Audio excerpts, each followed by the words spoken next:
Kesilapan ramai orang, mereka sibuk nak predict bila harga emas naik ataupun turun.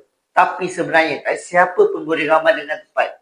Daripada kita buang masa predict harga, lebih baik kita fokus menabung emas secara konsisten. Betul tak? Guru emas saya, Tuan Muhammad Zulkifli Syafi'i pernah belajar analisis tarikan harga emas. Kata beliau, nak belajar sampai mahir ilmu itu makan masa sangat lama. Lepas tu, baik ambil masa baca carta. Tapi jumlah tabungan emas tetap juga tak bertambah. Sebab selalu sibuk cari harga yang terbaik. Sebenarnya, untuk menabung emas fizikal, ia bukan yang utama. Sebab kalau kita duduk baca carta berjam-jam pun, tapi kalau tak beli emas, tak kaya juga.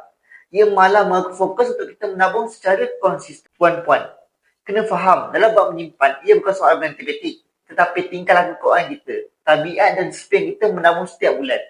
Dan ia akan buatkan kita semakin kaya.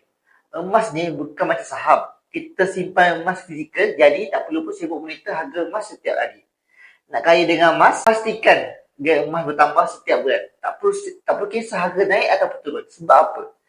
Dalam jangka masa panjang, harga confirm akan naik. Sejarah 20 tahun tunjuk harga emas purata naik 10% setahun. Lagi power dari ASB dengan tabung haji, bukan? So ingat, kunci utama bukan tunggu harga cantik, tapi konsisten tambah harga emas. Harga naik tu cuma soal masa sahaja. Dapat sesuatu, say